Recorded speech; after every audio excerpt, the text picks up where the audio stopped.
We'll have the first one with Scott Gibson on talking about functional potholes, which I think is really interesting. I kind of like that functional potholes term. It's kind of an odd term, but I understand what he means by that. Oh, thanks again, everybody. All right, so what the heck is a functional pothole? So as I was talking earlier, we've been doing preventive maintenance since like 2004, and so our program is pretty mature. And we do, our policy is every 7 years we paint our entire network black, and that gives us all kinds of opportunities for striping and safety and all that kind of stuff. But we have been, and some of the agencies had been doing it prior to us getting into that. So we've been stacking preventive maintenance treatments for about 25 years. And so we're up into layer 3 and 4 on some of these things.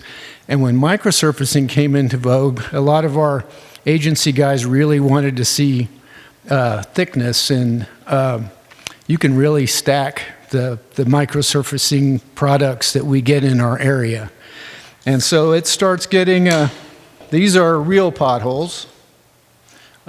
So breaking down in the regular thing, a pothole is it's terminal fatigue cracking, essentially, right? The road starts to break up, structure goes away, and then chunks start coming out, and you get down into the underlying pavement structure layers.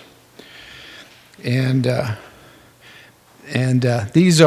so functional potholes are kind of a function of weather, poor application, meaning that you're putting the treatment on a road that's inappropriate. That's what I mean by poor application, irrigation issues, and excess buildup of treatments.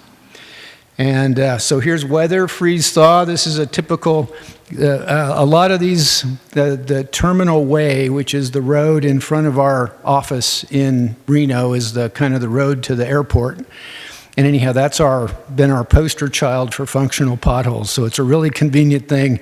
And the driveway entrance into our facility that our executive director and our board members drive by and stuff. So it's a very clear thing. And again, we've been doing such a good job on our network is we didn't have potholes anywhere. It was a very rare thing for something like that to happen. It would happen on the local roads, but on our network, they were pretty non-existent.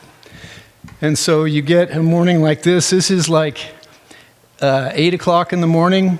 It had snowed at like 4 o'clock, 4 a.m., frozen solid. It was down into the low 20s. And then the sun comes out at like 7:30, hits this road, and at the same time rush hour is there. So just a brutal conditions. And it starts peeling off these layers. And this road has gotten 4 surface treatments. It was built in 1996, I think, and slurried first in the early 2000s, and we've hit it like 3 times since then. So there's quite a few layers on top of this one. Oops, I keep going the wrong way. And again, you start to get just these surface failures in the material itself. There's the underlying good, still solid pavement underneath there. Here's the poor application. This is a road that was block cracked. Probably wasn't a good candidate for this. City of Reno had been going around doing double micros as a stopgap to get a number of years and improve the ride on some of these local roadways. But you can see it's all block cracked up, and moisture gets in there at the same time, wintertime things, and you start to pop up. But again, here's the underlying layer, still solid, and it's just the failure in that thick double micro surface. And so that's why they're functional. They just destroy the ride. You get lots of complaints, but you really don't have a problem with your roadway. But it's very annoying. And then we have a lot of areas where we have irrigation issues, where these guys are watering all of this landscape, and the water's getting into the pavement structure and traffic, and that's another source of delamination. Again, my colleague and consultant Brian was talking about the thing on this. So we've got this initial preventive maintenance treatment layer, and it's oxidizing and it's aging, and then you're piling these newer layers on top of that. But that's the weak link, is that bond between it and the original surface that's starting to cause these problems and pop these things off. And again, they always happen right in the wheel path, and so they're very annoying things. And again, we kind of push the boundaries on a lot of our treatments. This is a road that we inherited from NDOT, and they always do lots of a final 1-inch open graded friction course layer. And this one got turned over to the city of Reno, and so they never maintained that. And so again, a very rough riding surface. And you can see next to it, we did a double micro on that. Turned out great, lasted like 6 years. But then pieces of it started coming out again right in the wheel path. And now you have these little 1-inch ride destroying issues to deal with. And so we've been wrestling with how to kind of take care of some of these things. And the first one we thought about was just a temporary repair. And so as part of our preventive maintenance program, you got a truck with emulsion and aggregate, and we just went out and we ground out some of these areas where the functional potholes were at. And so we have just a little grinding machine, would grind out the areas where the functional potholes exist, you know, and expand that area, tack it with material from the slurry truck. And again, we just kind of hired them. We said, okay, we want, you know, when we bid it, give us a slurry truck for a day and we'll drive around and do these temporary repairs and see how they hold up on these functional potholes. And then we come back and tack it as well. Just get a bucket of slurry or microsurfacing out of the truck, do a couple layers of that,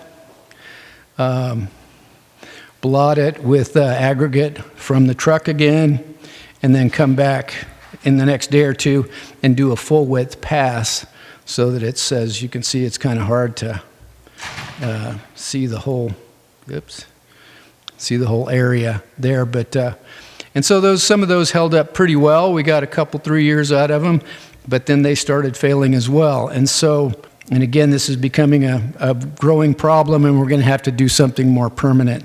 And so now we've gone into and done a micro mill process.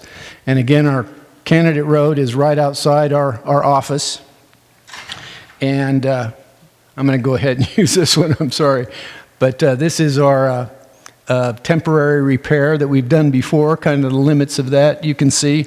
But we came back in and micro-milled this pavement, and you can see we take off about 1 inch of the existing material and come through, and you can see raises up over as we pass over the manholes and that type of thing. And here's a kind of a close-up of the thickness of the buildup of layers that we're trying to remove.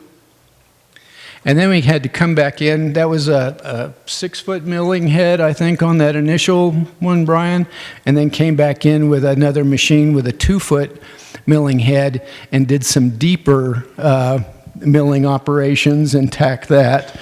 And that was actually to take out some of those temporary repairs that we'd done before, which were kind of the weak spots, and tack those areas, and then came back in, and this is finally the micro operation. And we also tacked prior to the application of the micro. This is the tacked area on the fresh surface, and then they're coming back with the micro on top of the milled area.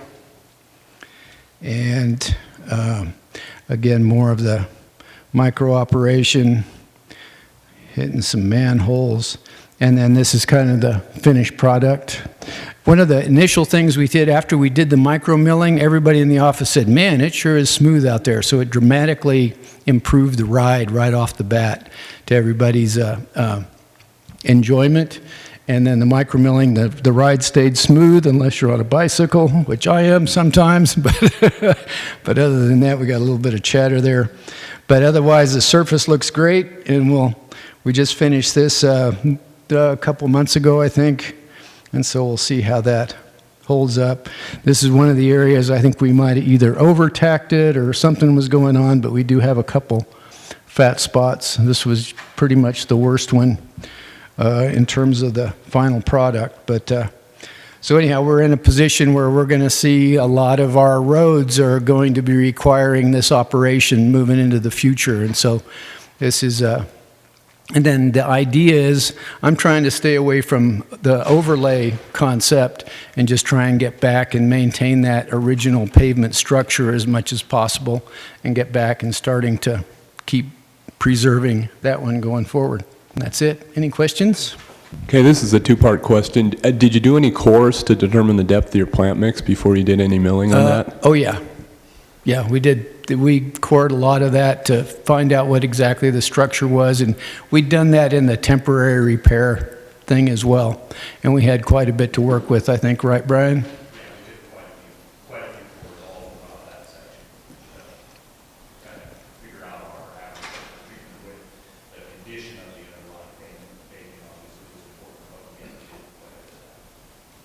Okay, how long was it?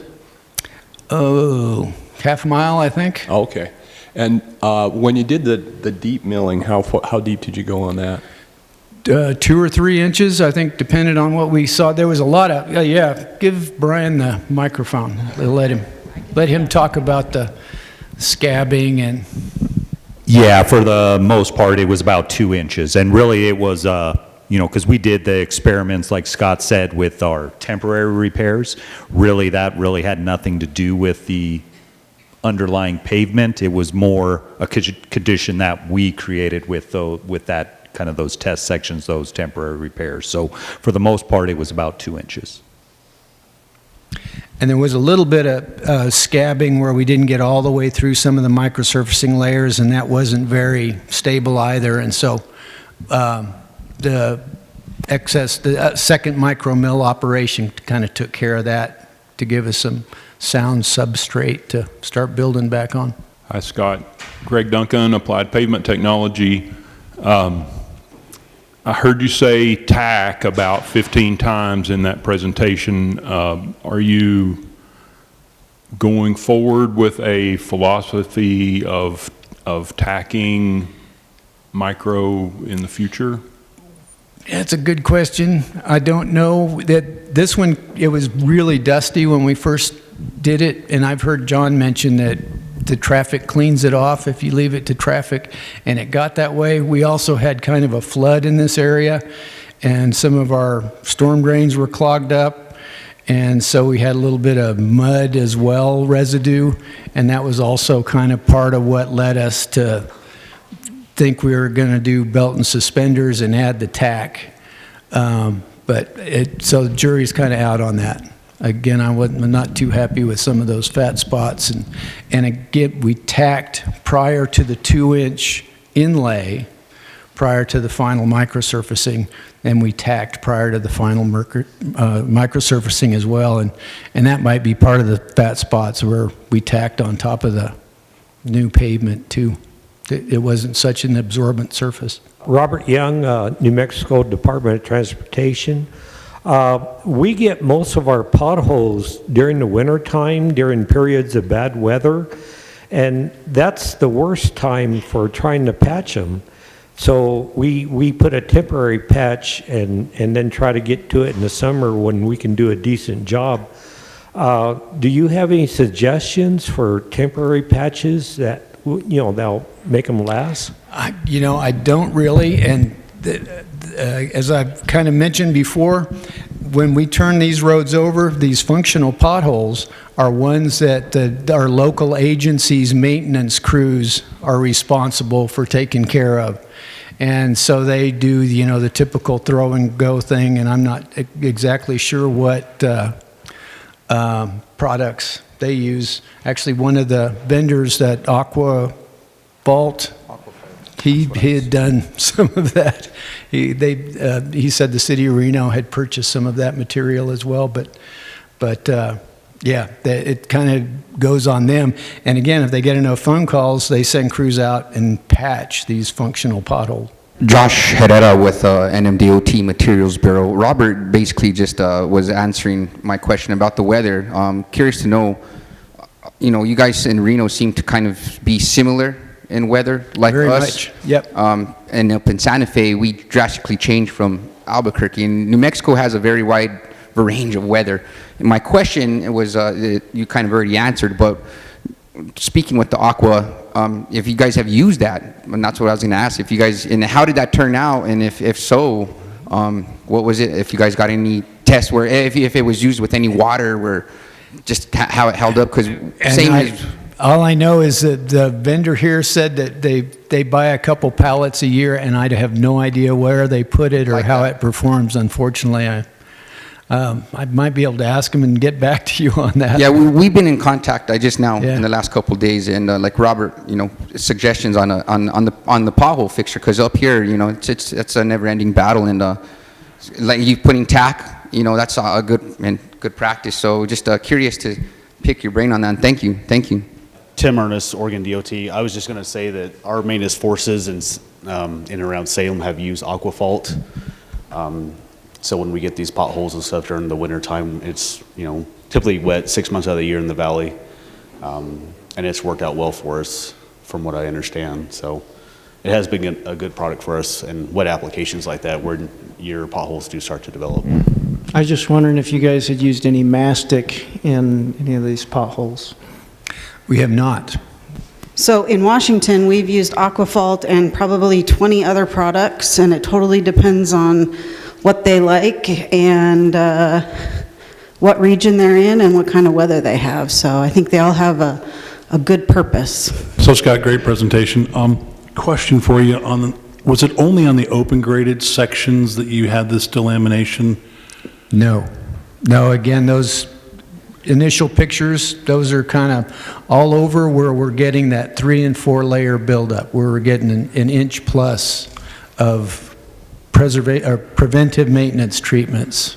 And so cores next to it showed that there was just that preservation treatments popping off. Exactly. In addition to the open grade, every time I've ever seen anyone try to put micro or slurry over open grades in a wet freeze-thaw environment, it always pops off. Actually, that open grade issue, that was an amazing success story, because again, to fix that whole problem would have been a $6-7 million job. That double micro did it at night, and it lasted for 7 years before we started getting these issues, and it was $300,000 for that whole corridor on a super busy primary arterial. Yeah, not bad, but I'd say, yeah, your expected performance, you got what you got, and that was fantastic. So great presentation. Thank you. John Koblenz, Oregon DOT. I liked your presentation, Scott, and I think you guys are right on the money with what you're doing. A couple of thoughts that just came to my mind just thinking about this. One was, some of these roads sounds like you've stacked enough material on where the road underneath was sort of block cracked, and now those cracks have reflected through, but now they've reflected through 4 layers. And that kind of is enough material sometimes that actually wants to just pop off. Whereas if it's thin, it'd probably stay down. Mm-hmm. One thought is, have you thought about whether or not to crack seal after you micromill when you knew you had a road that was in a PCI of like the 40s or the 50s rather than the newer roads? You're kind of bringing up another issue that we have in our community. Part of our deal is, so when we do our preventive maintenance treatments, we patch, crack seal, and then microsurface. And that's what we do every 7 years. And technically, it's our agency's responsibility to do the interim crack sealing. They're supposed to come back at year 3 and 4 and seal those cracks. And again, kind of post-recession, they've been dropping the ball on doing that interim thing. And that's where a lot of the source of some of our functional potholes are coming from too, is that lack of maintenance. And so we've kind of started to take that on and include that in our budget as well, to do the interim crack sealing on portions of the network that we aren't microsurfacing that year, to kind of keep up with that as well. But yeah, so crack sealing is an important component of maintaining that preventive maintenance system that we have in place. Did you allow traffic on the micro mill? Oh, yeah. Yep. Again, and again, the next day, I got several comments from folks in our office about, wow, that ride is great. It really improved things. Awesome. And it's much better than it was previously now. So anyhow, it's going to be very interesting to see how well this performs in the future. So Awesome. Thank you, Scott. That was very, very thanks, informative. everybody. The preceding was produced by the National Center for Pavement Preservation. More information can be found on the web at pavementpreservation.org. Additional support provided by Michigan State University.